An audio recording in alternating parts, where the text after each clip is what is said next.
Welcome to the Hardwood Hustle, powered by PGC Basketball. We believe in the value of a coach. We're here to educate, empower, and encourage you to lead like never before.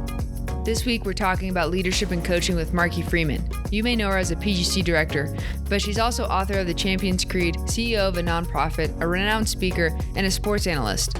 In this episode, she shares how coaches can build confidence in their athletes and define their own scoreboard. Let's get started. Welcome back to the Hardwood Hustle, and we're joined by a very special guest today, Marke Freeman. Marke is one of our PGC directors, also a part of our PGC Coaching Club team. She's an entrepreneur, she's a broadcaster, she's an author, she's a speaker, she's a lot of things to a lot of people. Marke, we appreciate you joining us. We're excited to talk with you today. I'm just so excited to be here, and at this point, Sam, I'm going to have to cut you a check for that introduction. I appreciate it. Absolutely. Marke, let's just jump right in. You know, people got your bio and all the amazing things you're doing. And, you know, the most amazing thing about you, I was just thinking how inspirational you are, you know, and I watch you lead athletes and coaches. You fire them up, you make them want to be better, you make them want to do better. And specifically in the area of leadership, I mean, just a dynamic leader. And not only are you a dynamic leader, you're great at teaching leadership. So I want to start there. And when you're speaking to coaches about being a great leader themselves, we'll talk about helping players, you know, become leaders, but to lead themselves well, to become a great leader, what are some of the things that you think are keys that have been instrumental in you, not only leading yourself well, just being a great leader of others? Yeah, that's a phenomenal question, TJ. I think the biggest thing, the biggest thing that I take away from the opportunity to lead and coach is understanding the responsibility that comes with that, right? And so when I think of leadership, I think of influence. And personally, I think influence is the greatest superpower any human being could ever possess. I mean, when you reflect on influence, think about it. You get to be a part of or impact the direction of an individual or a group. And I think with that opportunity comes great responsibility. And I think as coaches, we have a get-to job. We get to coach. We get to lead. Yeah, and Marke, with that, you know, I want to jump to some challenges you see that leaders have, mistakes they make, and we'll come back to things that they can do. But jumping over to the other side for a moment, in your experience, you know, you've been around a lot of leaders, some good ones, I'm sure some ones that weren't good as a player, as a coach. So where have you seen leaders and coaches make the biggest mistakes in their leadership? Yeah, I've definitely had a number of experiences with coaches, but I think we all have as well. You know, I think if I had individuals with you, Sam, or you, TJ, that we would all say, you know, in this moment, I wasn't the best coach I could have been. I wasn't the best leader for my staff. I wasn't the best person I could have been for my family in this situation. And so I think it's all just learning.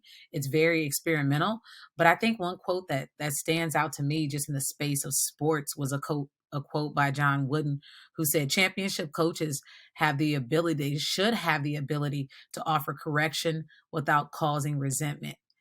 And I think oftentimes as coaches, we make the biggest mistakes when we go in with pride or an ego. I think often as coaches, our biggest mistakes come from sacrificing the character of our athletes or the integrity of our program for a win. And I think it's our responsibility to redefine what a win looks like in leadership, redefine our scoreboard as a program if we want to build and sustain success, and also redefine what that looks like if we want to win, even on the days that we lose. And I would also argue to say that you're going to win more games with character and integrity than you will with strategy or philosophy.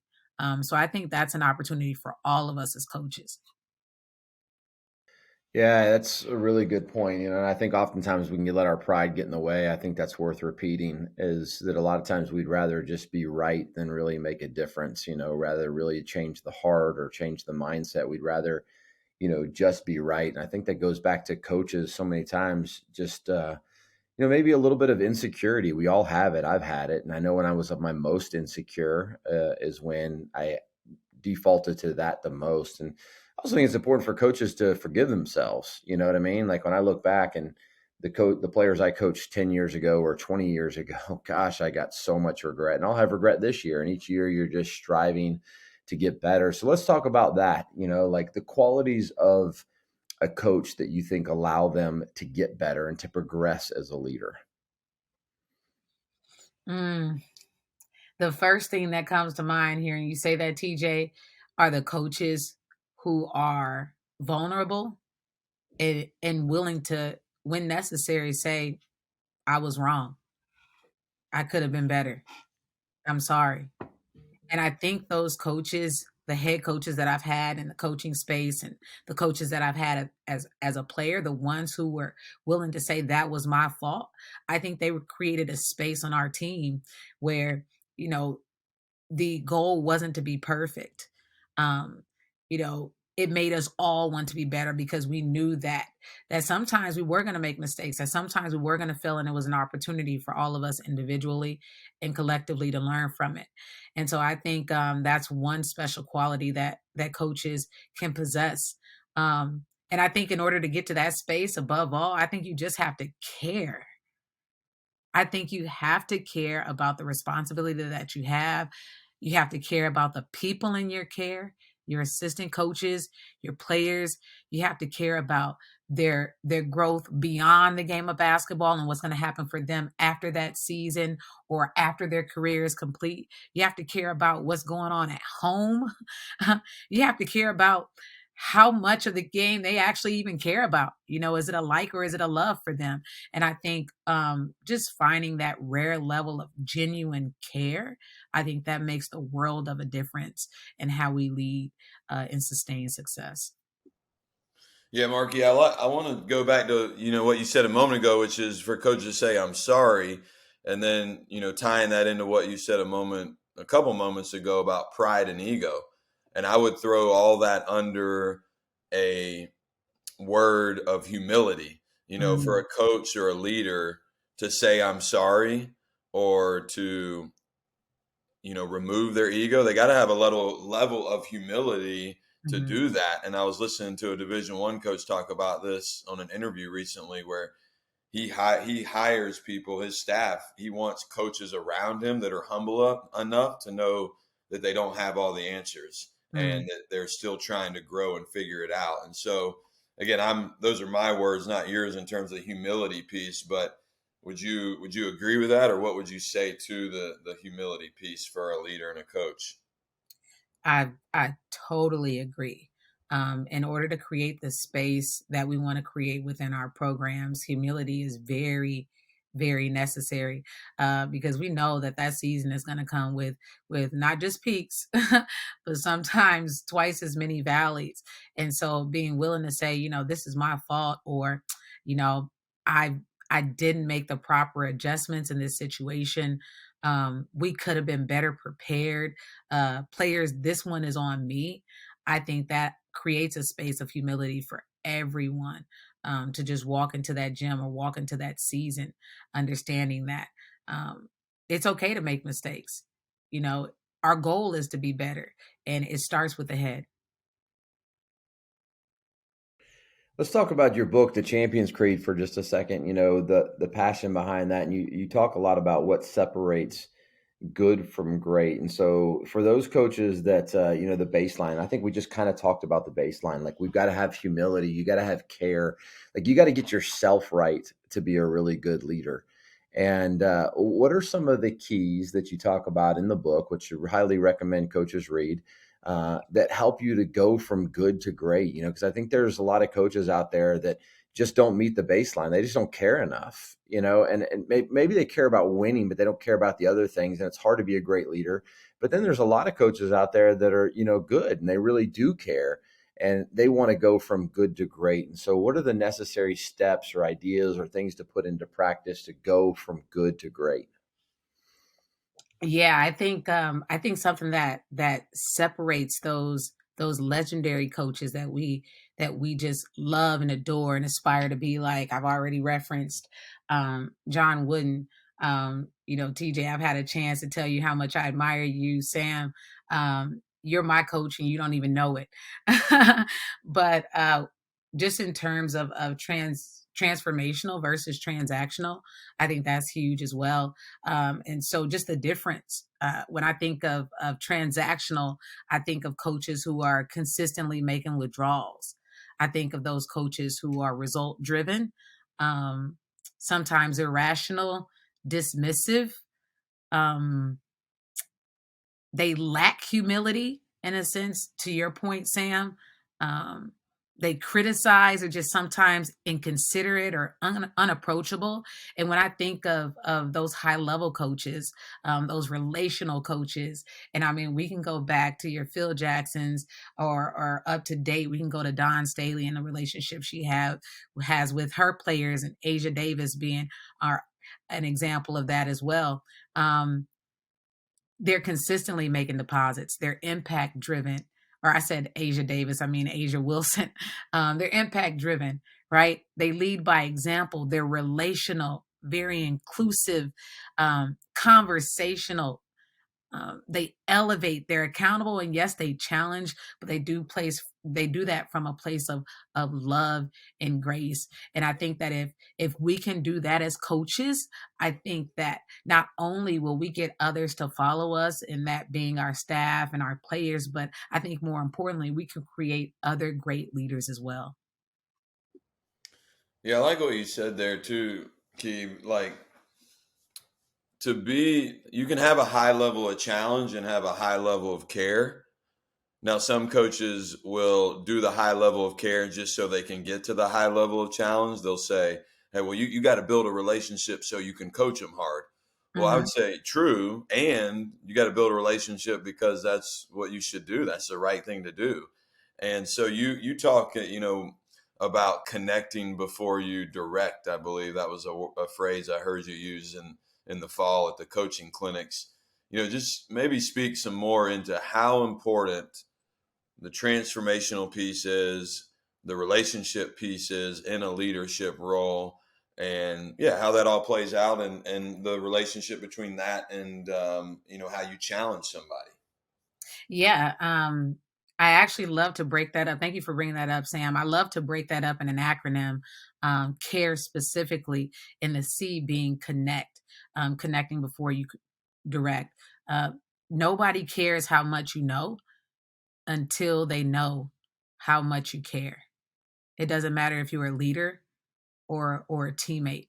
And just so being willing to go above and beyond, and figuring out what's going on in that individual's life, whether it's a player or a coach. Maybe the coach is newly married, and they're just totally overwhelmed. Maybe they just had another child, and so they're not getting as much rest.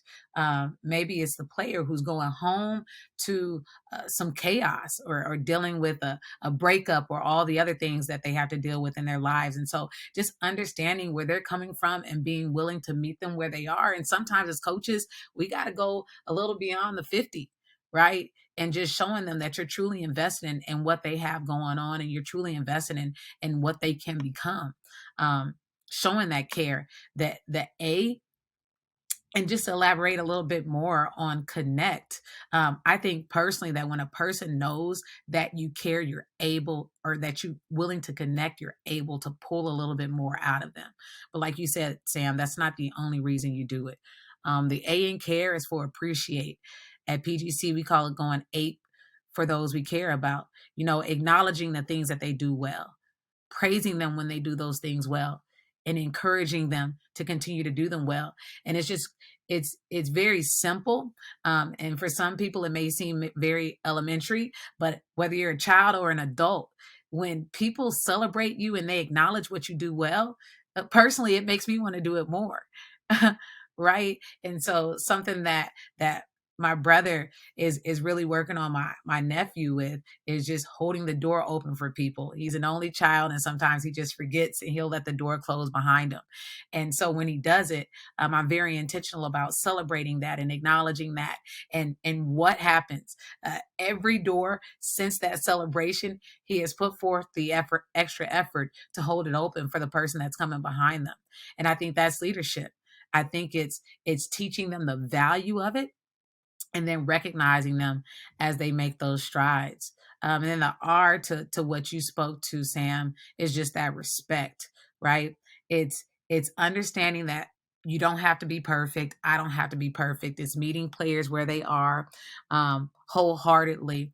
And it's also being willing to challenge them, because that leads to the E, which is elevate. Just equipping and educating those in our care to be more, to reach their full potential and be all that they could be, so that we all can grow and get the most out of that season. Key, let's talk about you as a player. I think oftentimes as coaches, we forget the player's perspective, and you're not too far removed. You can still hoop. You're still in good shape, but you got to play the game for a long period of time. And when you think about yourself as a player and the coaches that had impact on you, like what were the things that they were doing, and what were the things that might have affected you negatively as well? And so, what were you thinking as a player, like that perspective, so that coaches can say, gosh, that really actually does this to a player, and this actually, and kind of like the example you just gave of your nephew, like holding the doors, right? You responded to being celebrated. What are some other things that you learned as a player that carried over to your ability to coach and lead? More than anything, specifically my high school coach, I call him the Doug Collins. His name is Doug Collins, and something that he did at a level that I have attempted to match. Um, he made me feel special in every single way. Um, Everything from nicknames. He would come to my tennis matches. Even though he, if we had the conversation now, he wanted me to give up tennis long before I did, but he would still come and support me at my tennis games, or my tennis matches. Every single game, he made sure that he had a Gatorade on ice that was ready for me. And he always acknowledged that whenever we were walking through the hallways, that was our own little personal inside joke. He invested in my family. He picked me up and dropped me off, because on some days I struggle with transportation to and from the school. And so he made sure that that was something that I didn't have to worry about. And then another thing that he did that helped me tremendously to this day was constantly speak life into who I could be.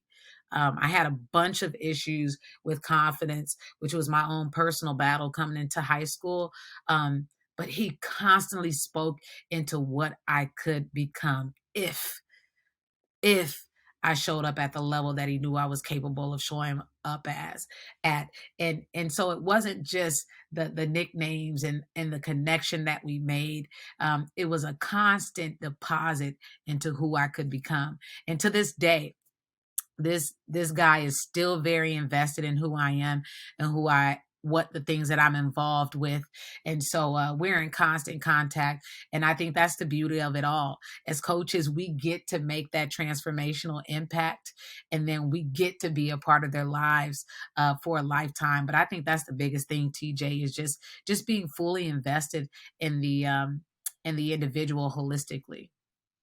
Hey, when you get the Doug Collins, or you get a the before your name, you're a special coach. That's pretty cool.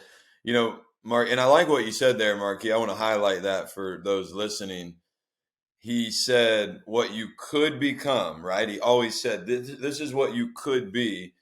And then he backed it up with saying, hey, you need to do this and this to do that. It wasn't a false praise, or it was, hey, I really believe in you. And part of me believing in you is saying, hey, I think you can give more and be more. Is that fair to say? No doubt. And one thing I want to add there, Sam, is every day was not pretty. We had our days where, you know, he was pushing a little harder than I was prepared to receive. And so we had some days where we had to figure some things out. And, there was some emotion for me where, I had to sort through those emotions and kind of remind myself of where he was coming from, because I think I just didn't have the emotional capacity to receive it at that point in time. But there were times where we had our moments. And so I would say that to the coaches who are listening to this podcast, like, it's not always going to be pretty. The players that love you when they graduate are not always going to like you. in that moment. But I think understanding what's most important and keeping that at the forefront is what's going to really build that relationship and grow that individual. Let me play off that for a second, because another Doug Collins, who former NBA coach, Coach MJ, Michael Jordan, he has a line that I heard him say at a clinic probably 10, 15 years ago. He says, "I'm more concerned with you loving me tomorrow than liking me today." And that's what just made me think of what you said. Like, hey, as a coach, a leader, there is going to be some days where you're challenging someone and they may walk out of that practice gym and be upset or frustrated with you as a leader, but they're going to love you tomorrow because you're caring about them and you're pouring into them. So I just think I'm glad you shared that. That's really important. Go ahead, TJ. Key, as you're talking about that, I mean, one thing comes to mind, and faith plays a big part in my life, and obviously not here to push that on anybody in Hardwood hustle, but I'm often just humbled by the fact that, I mean, if you look at the story of Jesus in the Bible, it's affected Western civilization. It's affected the whole entire world. It's changed the way the world operates, whether it was good, whether it was bad, whether you agree or whether you disagree. But I'm always just humbled by the fact that there was just 12 disciples. It wasn't always in front of thousands or millions of people where he was doing this. It was just a group of 12, and he went out to different people, and he invested in those 12 people. And when you're talking about the coach Doug Collins invested in you, and I look at your life and I look at how much impact you're having over athletes and how much impact you're having over coaches and just leaders all over the world. I mean, you're talking today, you're speaking to a group of Girl Scouts, right? Like, you're just going around impacting people. And it really did, in a lot of ways, start with a young lady that lacked confidence, that didn't have a lot of direction, that somebody took under their wing and invested in them. And that is, in so many ways, like humbling and encouraging for coaches to think like it just this one person, and the ripple effect that that has had, the hundreds and thousands of people you've affected already at this young point in your life because somebody invested in you. And I don't think that should be lost on coaches, is that you don't have to go win 1,000 games and have an audience of 10,000 people or whatever to make a difference. Like, you can do that one person at a time. And Coach Doug Collins, did that for you. And the inside jokes, the Gatorade, the things like, and how do coaches keep that in perspective? Because there's so much going on, their days are so busy, and I got to teach, and I got a family, and I got to do all these different things. And how do you manage that? Because you do so many things, right? I mean, we talked about how many speaking engagements, all the stuff you do with PGC, you wrote a book, you've got all of these things going on. And how do you keep it small? How do you keep it just investing one person at a time and keeping that focus of understanding that does matter? Well, you mentioned this as well, and so I definitely want to share this. I stay rooted in my faith. Something that I do daily is start my day with my prayer and meditation, and also just reroute myself on what my focus is for the day. And one thing that I remind myself is of daily is my purpose, what it is I'm trying to accomplish, how I want to show up, who I need to be. And so being gifted the opportunity to coach, it's an opportunity for me to show up in my best way, and very purposeful. And with that being said, coaches, we can win every single day, but we play by a different scoreboard. And so there's been moments in my life where, I haven't had the best team, but I had a remarkable season because my scoreboard was different. With that in the forefront, knowing the responsibility and the opportunity and what I get to do as a coach, with that in the forefront of every practice, every workout, every interaction that I have with my student athletes through the hallways, right? When I go visit them at other games, whatever it may be, every interaction, keeping that at the forefront of everything, I could win every single day. I got a chance. Now, we all know we prepare for those games, or maybe haven't prepared as much for those games where we know we just don't have a chance. The goal is just to just play hard, right? Just go out there and not embarrass ourselves. But you can actually win every single day if you play by the scoreboard. And that scoreboard is just to impact. That scoreboard is to choose significance over success. That scoreboard is to choose the harder right instead of the easier wrong. That scoreboard is to lead from the highest yet most deepest place, with a ton of humility. And so, yeah, TJ, that's one thing that I would say: we can win every single day if we choose to lead in the right way. Marky, one thing you do really well that I think people on here listening could learn from and do more of is you tell stories at a high level. You know how to capture a person's emotions through your storytelling and get them to take their imagination to a new place. And it's something that we do a lot in PGC in our summer sessions with leading 100 plus athletes. So but maybe just talk to leaders and coaches and parents and players, for that matter, that are all listening about why storytelling is powerful, why it's so impactful, and maybe just some little 1% nuggets that could help them do that more in their lives. Sure. Well, personally, my grandfather, he's actually got a birthday coming up here soon. He is Jamaican, and one thing that I enjoyed, I can remember spending many of my Fridays and Saturdays as a teenager, like just totally ditching my friends and hanging out with my grandfather. And we sit in his bedroom. He'd be sitting in his recliner. I'd be sitting at the foot of his bed. And this time of year, we'd be watching some basketball, some NBA basketball this time of year. And I spent many weekends like that, just enjoying being in his space, enjoying his jokes, enjoying the conversations that we were able to have, enjoying just absorbing wisdom unknowingly. But yeah, I had an opportunity to share some very special moments with my grandfather, and something that he did at an unmatched level was tell stories. He could tie anything to story. And even when his health got the best of him, and unfortunately, he had a stroke and took his speech. He could still pull out this atlas that would cover the entire kitchen table. And he would point somewhere on that atlas, well traveled, or he'd point to an area near home. He lived in the St. Ann Parish in Jamaica. And he would tell this story um, with so much passion and so much excitement, but always with a great point. And when I think back on my childhood, and I think of today, all of us, we learn through song, we learn through story, right? It makes it unforgettable. And so something that I try to do is I use my personal stories to share with my athletes and make a point. I think it's a great opportunity to be vulnerable.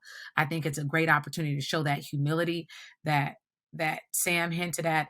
And I think it's a great opportunity to share a teachable moment with our athletes. And so it's a great way to just captivate people as well. I know I'm not as good of a storyteller as a lot of people, and surely not my grandfather, but the stories that he shared from the foot of his bed or from his recliner will stick with me forever. And so just having an opportunity to share those experiences that you had, or learn from other people's experiences, could be could forever live through our athletes and those we come in contact with. I love it, Marky. Happy birthday, Grandpa.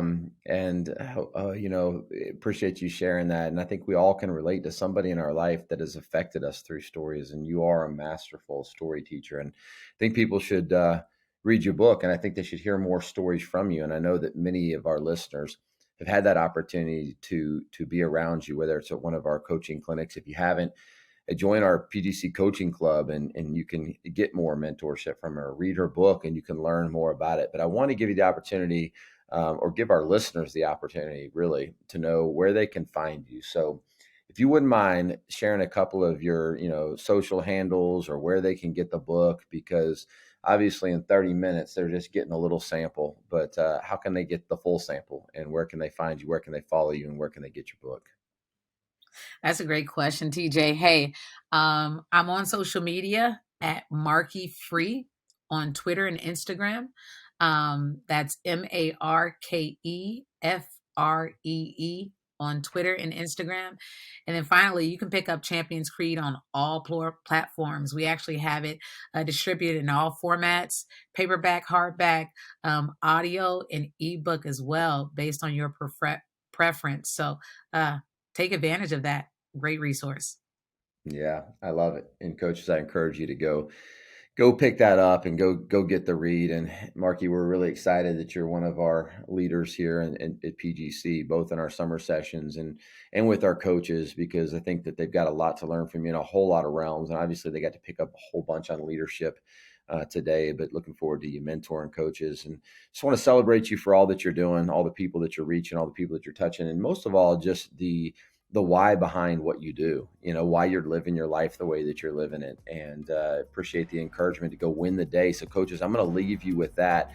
Go out there and win the day. Be different today. Now you know better, go do better. Hey, he is Sam Allen. I am TJ Rosine, and we are the Hardwood Hustle. Thanks again for tuning into this episode of the Hardwood Hustle, where we believe in the value of a coach. Be sure to check us out on Twitter and Instagram at Hardwood_hustle to stay up to date on the latest episodes and share your thoughts with our coaching community. From the Hardwood Hustle team, thanks again. We can't wait to be with you again next week.